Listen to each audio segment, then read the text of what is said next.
Yes, it looks like I have officially built up enough technological karma. I always wonder every time I click that go live button, there's part of me thinking, man, did I earn that this week? I don't know. But we are live. Help a Teacher, Facebook Live every Monday night at 7 o'clock Central. So 8 o'clock East Coast and 5 on the West Coast. And man, these weeks are flying by. I'll tell you, I have a theory, and I've told people this before. I have a theory about, I think life goes by a lot faster for teachers. Here's why. I think because in our career, like we have all this passion for it, we have a purpose, we're on a mission to make a difference in the lives of kids. And it's almost as if it's like a season, like an athletic, like a football season where there's that build up where you're like in preseason training and that's your back to school staff development. And this year it is crazier than ever because no one knew how we are going to start. And then the school year gets started. And like next thing you know, it's like, there's the first quarter is almost done. And there's halftime at Christmas. You come back to third quarter. Next thing you know, it's a 2-minute drill after spring break to get to the end of the year. And it flies by so fast. And my theory is other people in other careers, like they're sitting in some cubicle, typing data into some computer. I think it's such a miserable experience. It seems to last forever. That's my theory, man. Because all I know is every time it's November. We were just like trying to figure out what we're doing in March of last year. Next thing we know, it's November. What's up, Tobin? Good to see you, brother. James Tobin in the house, all the way from Arizona. All right, so let's get this party started tonight. We have my pal Kristi Everhart is going to join us. She teaches in a tiny town in Texas that I have been to a number of times for non-educational reasons, but they've got a lot of carcass there for sale in barbecue, and I enjoy that. And so she's going to join us. She teaches at the junior high. It's not just junior high, but she teaches special ed and resource in language arts, and we are going to talk about differentiated instruction. We're going to talk about being our authentic selves in the classroom, and we're going to hear her story of rising through this crazy profession and some bumps in the road along the way to where she is right now. All right, Kristi Everhart, all the way from beautiful downtown, the metropolis of Lockhart, Texas. How are you? Hi, I'm great. How are you? I'm great. Hey, listen, the first thing I noticed is you have one of those fancy chairs. That's some sort of that's some sort of 14-year-old boy chair you got there.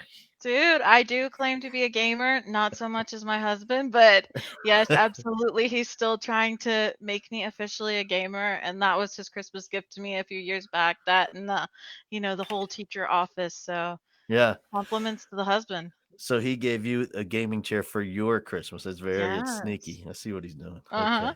Okay. So I have some experience with gaming. I didn't understand it, and my kid wasn't really interested, but I thought out, let me go invest in one of these game things. And I got one of these games supposed to shoot at the TV and the whole thing. And I got everybody tucked in because this thing is supposed to be violent. It's just going to be me.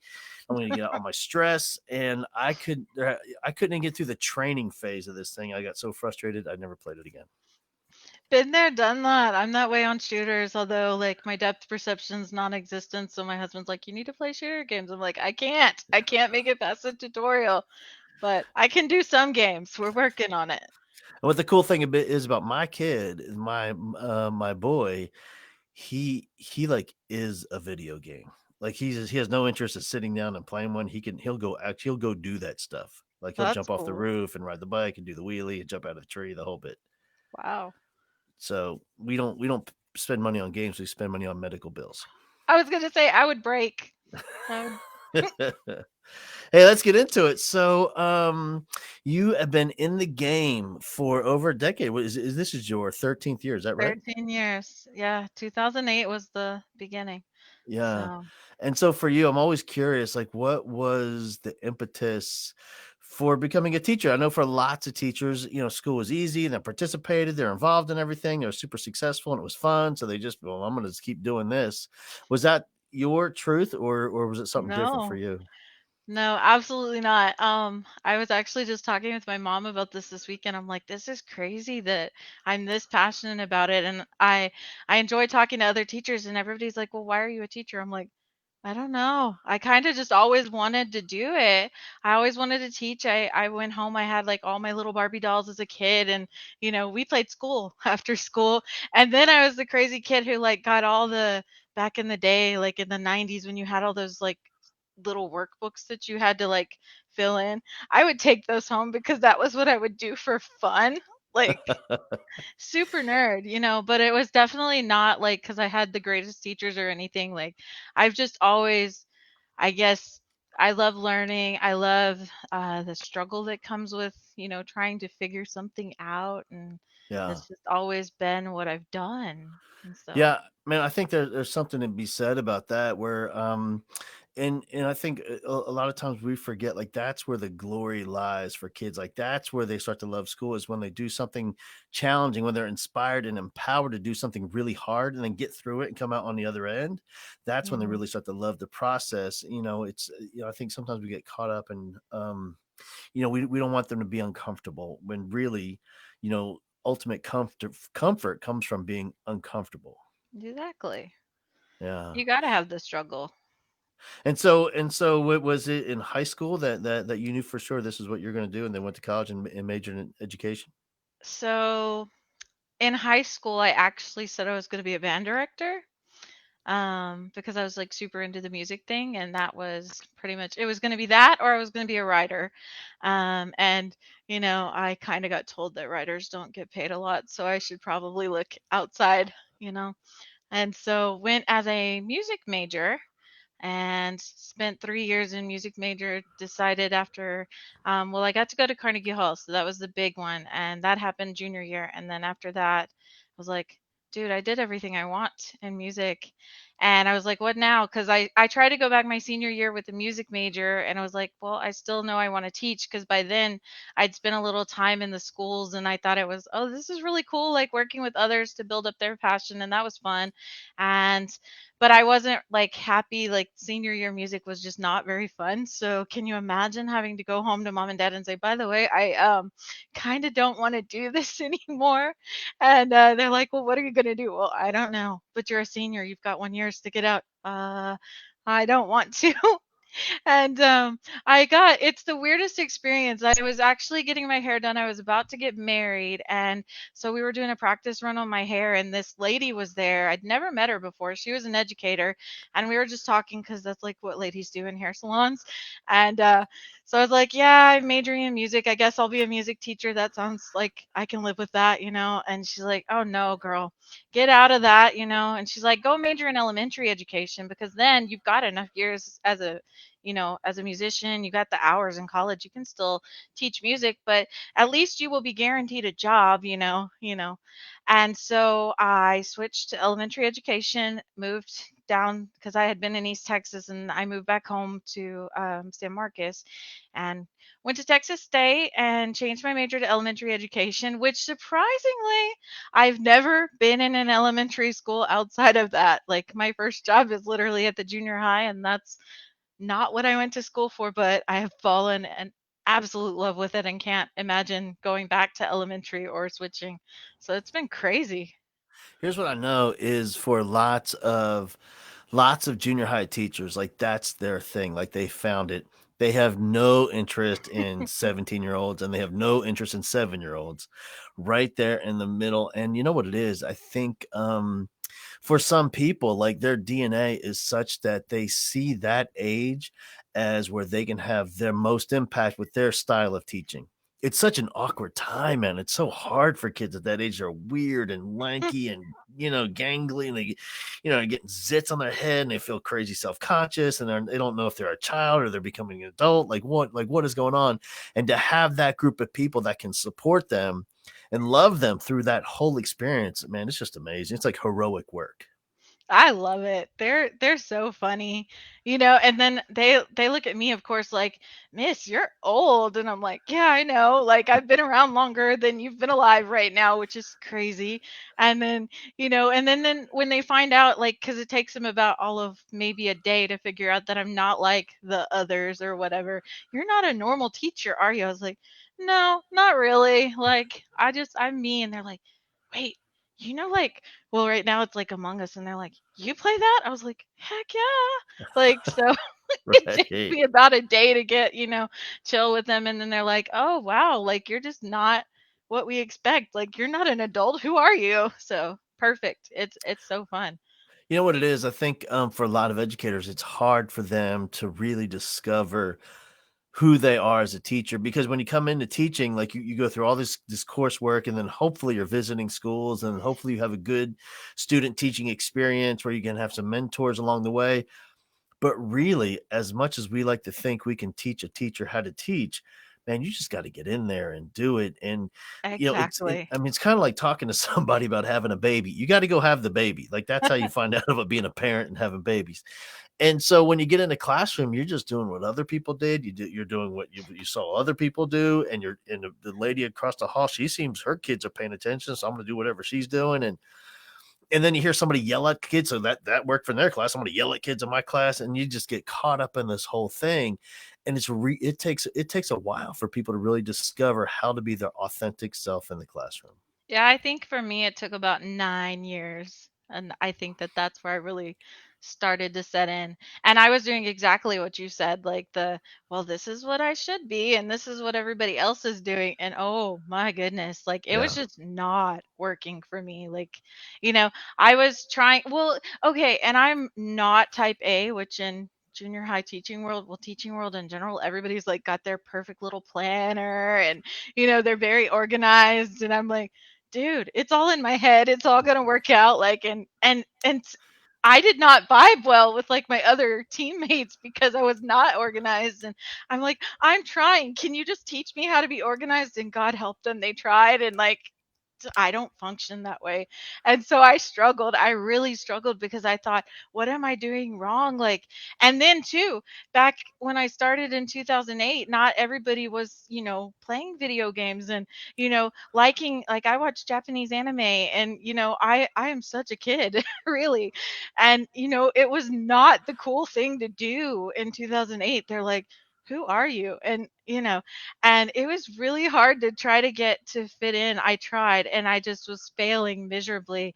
And it seemed about every 2 or 3 years they would switch me into another position, and then it would be like, great, another team, let's try this again, and it just wouldn't work. And finally, it's crazy because I vibe really well with the kids. Me and the kids get along great. I have that awesome rapport. I love working with my kids. But then with adults, like it was just not happening. And finally they're like, okay, we're gonna put you on this growth plan because we want you to learn how to communicate. And I was like, what? But I'm an introvert. Like they already said what was supposed to be said. What else do you want me to say? Like I'm not gonna. So yeah, I was freaking out, and then they switched my position again, and I get in special ed, and I'm like, great, new position on this growth plan. Like gotta learn to communicate, And but it was really in that position, just being thrown into it, and like I really want to have a job next year, and I really just started to, experiment with be myself. And I had kids in there who were the kids that I really wanted to, because I did want to make a difference. I did want to see them be able to do whatever it was that they want to do. And then here I've got this class of kids like, Miss, what's the point of even trying? Like, you're just going to pass this on and it doesn't matter. Like, we're going to drop out the second we can, and have those kinds of kids. And it's like, oh no, let's, Yeah. let's fix it. And yeah, so year 9, I finally just dropped all the let's try to be somebody else and started really becoming myself, and huge difference. All right, here's what I've discovered is here's why I think you're so successful and you have such an impact on those kids at that level is because you are a whole lot like a junior high kid. That's why. That too, yeah. It's fun that way, you Yeah, know? it is. Yeah. Hey, listen, and so when your principal came to and you had that come to Jesus moment where like we're gonna put you on a growth plan, like where were you professionally? Were you hurt? Were you thinking, oh my gosh, maybe this isn't for me? I mean, you had to be second guessing everything. I was I was more I was mad, honestly. Um, I spent a lot of time yelling at some of my friends who I could vent to, and I was like, because it was really unfair to me. I felt, again, like I've been trying so hard, but again, the problem was trying to be somebody you're not doesn't Yeah. work. And, sitting in these professional meetings where, you have the really important people, and they're watching your bosses, and, you know, the boss feels like, well, you're making them look bad because you're not saying anything. And then on my side, it's like, but everything's been already said, like, and that I'm so reflective. I'm so reflective. So it was hard because I'm like, but if you want me to give you a good reply, like, give me time to think about it and then I'll tell you, but I'll tell you in my way. And I was just struggling with, like, the understanding of why, and I was more bitter, and I didn't have a great attitude about it, honestly, that year. And I know when I came back in the fall, when it was officially official, I was like, look, all I know is I like teaching. I love this school. This is my home. I don't really want to leave. So what can I do to, like, stay? And then we had actually a change of administration. So then it's like, great, you don't even know me, and your first impression is, here's this chick on a growth plan, and having that. And but they talk to me and they're like, we want teachers who want to be here. We want teachers who love their students, and so we're going to do what we can to make sure that you get there. And you know I mean, Yep. now it's 4 years later, and I'm like, that was probably the best thing that ever happened. The Yeah. person who put me on that is now our superintendent, and I'm like, thank you. Like, look at this now. This is awesome. Like, I didn't imagine this 4 years ago, and that's crazy to me. Like, You know it's what? It's great. interesting, man. There's like so many takeaways from that story that other people can learn from. And like for me, the big one is I think you're right. Like if you have this goal of being this teacher that like you see somebody else doing, like you're never gonna get there. You're always gonna fall short. You're always gonna fail miserably because we already have one of them. And they're Yeah. already great at being them. And like I could never be them. So I have to figure out how to fully be me in such a way that I can be vulnerable at being me in front of my kids. Like that's the Mhm. thing about teaching, especially at that level. At that junior high level, man, they're so suspicious of everything, like those adults. And and to be who you are fully in front of them and vulnerable, it's man, it's such a powerful transition to make in terms of instructional effectiveness. Oh yeah. Well, and that's what I've been blessed to have. I have an intern this year. I had a student teacher last year, and I'm like, you're going to learn really quickly that the first thing I'm going to tell you is it's okay to, mess up. It's okay for the kids to see, oh, well, that didn't work. Let's try again. My kids see me mess up all the time. They see me forget to post assignments, or I post the wrong one, and they're like, Miss, you left us off. And I'm like, oh, you're right. You know, and then we laugh about it and we move on, and they see that, and then it creates that safe space for them too, that, oh, I can mess up. And I actually have a student this year. Oh my goodness. He would not do anything, and I'm like, what's up? Like, cuz he would just sit there and he would do nothing, and I'm like, you do realize, like, I'm your teacher, right? You do realize I don't care. I can't get in your head. So you got to put something there for me. And he's like, I can put anything. I was like, you can put anything. It's okay. You literally can't mess this up. And, now the kid's like, 3 weeks in, because we've been back a few weeks in person. And now he's like, look, miss, look what I did. And I did it before everybody else. And this is the kid who, like, 3 weeks ago, I was like, mom, can you, like, talk to your kiddo that it's okay for him to, to try? Like, it's amazing, and just getting them to see that has been huge. And that was obviously an extreme case, but, like, I that's really cool. Yeah, man. Like that's the thing. That is the fuel for teachers. It's trying to find that emotional fuel that fuels the teacher's soul and fill the teacher's heart. And it's those little successes that we find. And honestly, man, like as educators, I just don't think we talk about it enough. We get in, and I have a whole theory about that too. And that Mhm. is like we see we're surrounded by life changing moments that we don't even recognize them because we're numb to them. It's just there's things happening all the time where if you took somebody off the street that was equally compassionate and empathetic like a teacher and just sat them in the corner, they would cry because of all the stuff that's happening, and you would think, what's wrong with that person over there? Because we just don't recognize the moments, I think, as much as we should. And some of them seem like giant monumental moments for sure, but it's even that, man, it's just like the little tiny ones too, that these kids, I'm telling you, here I am, like, in the game room for over 30 years, and I see kids on Facebook or Twitter or wherever, and they'll talk about things, the tiniest things that they remember. I mean, and they'll talk about how it impacted their life. I mean, it's incredible. Yeah, and I think that that works both ways. Like, hopefully, I'm providing my kids with, tiny good moments that they remember.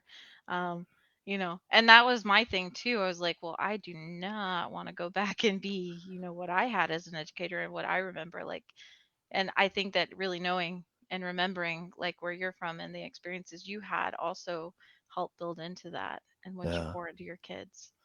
Hey, so when you get an intern or even a student teacher, Mhm.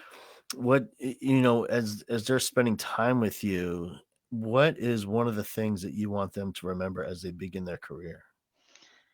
Just that, you know, first, I guess my big thing is, and I do tell them, I'm like, you have to be you. Because I feel like, 9 years, it took me 9 years to accept it and embrace it, and to really just be myself. That was a long time. I feel like I missed out on 9 years that could have been better, So I definitely tell them to be themselves. And then I tell them, it is never going to be perfect. Never. Yeah. So to give up on that idea because it's just not, you know. And then two, that it's okay to feel like I'm not caught up or, because there's always teachers never feel like they've done enough. It's one of our fatal flaws, I feel. And we could spend hours and hours because we just pour that much into our students and we're always thinking about them, even, at the expense of trying to spend time with our families sometimes because our heart is just in that classroom. And I tell them that it's okay. You've got to take time for you. You've got to remember that it's okay to stop and take that break. It's okay to not have everything done because eventually it's going to get done. If it doesn't get done like right now, that's okay because it's still going to be there tomorrow. There's nothing that has to be done that's so urgent that, you can't stop.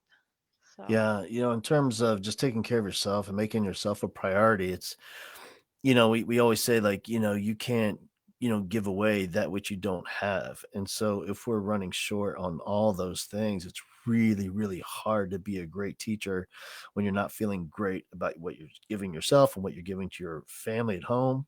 mhm. That, I tell you, man, I'll tell you an interesting thing I had experiences when my daughter was in the third grade. I went and met her teacher, and she was a Teach for America kid. No, I shouldn't say kid, but a young adult. And I said, it was an elementary school here in Houston ISD, and I was talking about the school, and she was new to the school and new to teaching. And it was probably, September, October, and I said, "Well, what do you think about the school?" And she goes, "It's great, and we have a great principal." I said, "I bet you love the principal." She goes, "Yeah." I go, "What do you mean?" Okay, "What do you mean, yeah?" She goes, "What? Yeah, she's great around here, but." I go, "What do you mean, She goes, "Well, honestly, I think she spends too many hours up here." I'm like, "What?" She goes, "Yeah, I think she works too hard." I said, "Well, hold on. What are you talking about?" And she goes, "Well, I think we're giving the message to teachers here that you have to work till 9 o'clock at night and you have to be up here Saturday and Sundays like she is if we want to be successful. And I just don't know if that's a good message to send people." I was like, wow, Mhm. this 23-year-old kid might be onto something here. Right. And I think that's right. I think we have to do what the job takes for sure, especially right now.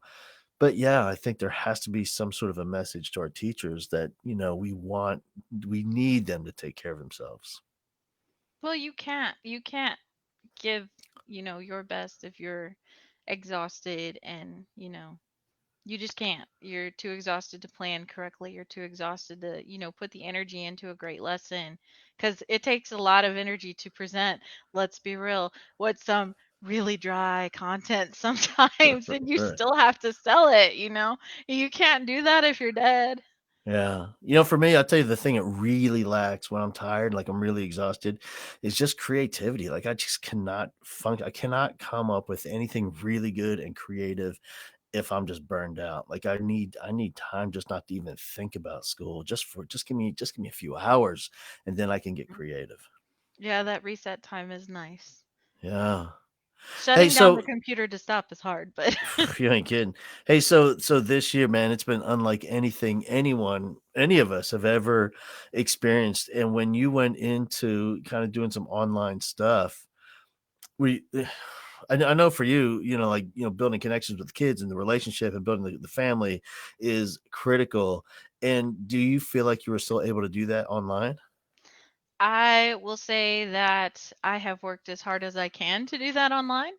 It has been a lot more challenging, and I do not know how 100% virtual teachers do it because I know that virtual teaching was a thing before, and I know it's new to public school. So I don't know how people who do it online all the time do that because that's been very challenging.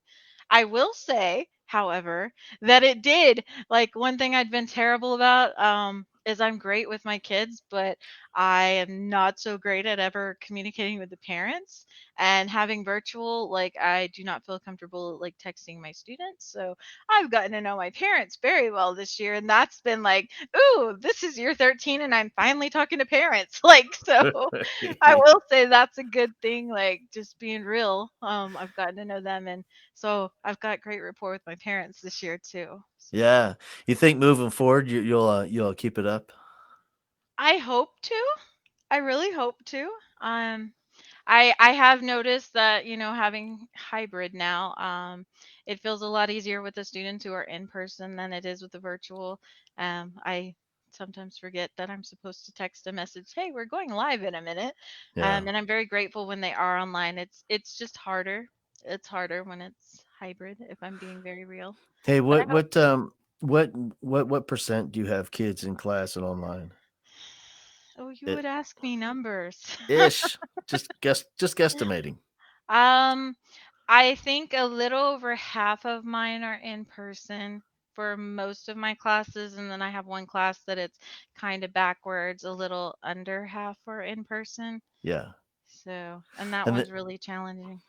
how's your attendance online? I know I was talking to I talked to four superintendents today, and they are all struggling, really, really struggling with getting kids engaged and keeping them online, keeping them engaged and keeping them attending classes. Has it been hard for you too?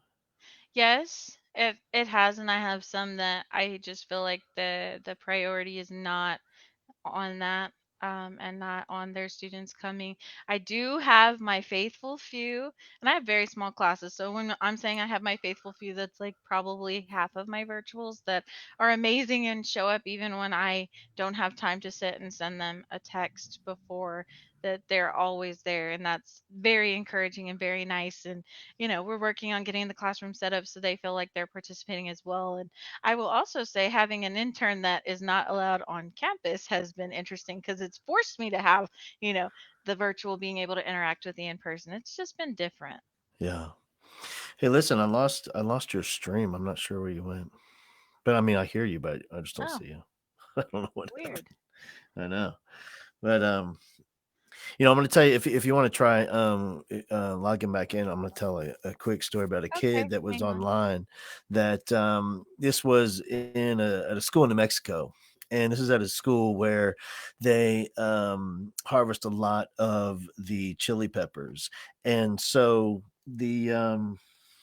at this school in New Mexico, they harvest a lot of the chili peppers. And I was talking to one of the folks there at that school, and she was popping into virtual classes, and she popped into, I want to say it was an English class, and at the high school level.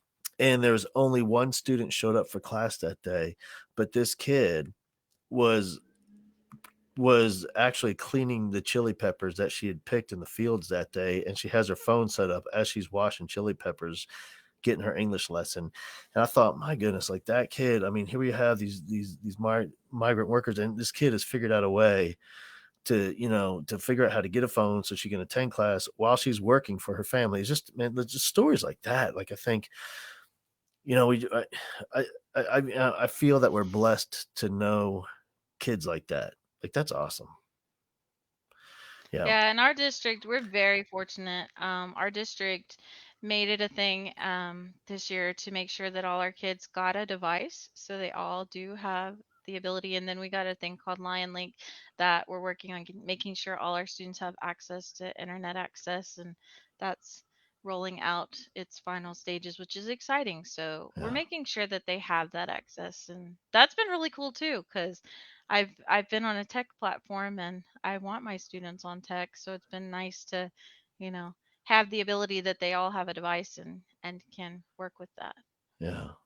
Well, hey, listen, man. We're out of time at 7:30. Thank you so much for joining us. I know that a lot of teachers in high school and at the elementary level think I would never teach those wacky junior high teachers, but thank good those wacky junior high kids. Thank goodness they have wacky teachers like you that are going to love them Yeah. through that stage and teach them. Man, thank you so much. I appreciate you joining us, Kristi. Thank you. All right, have a great night. You too.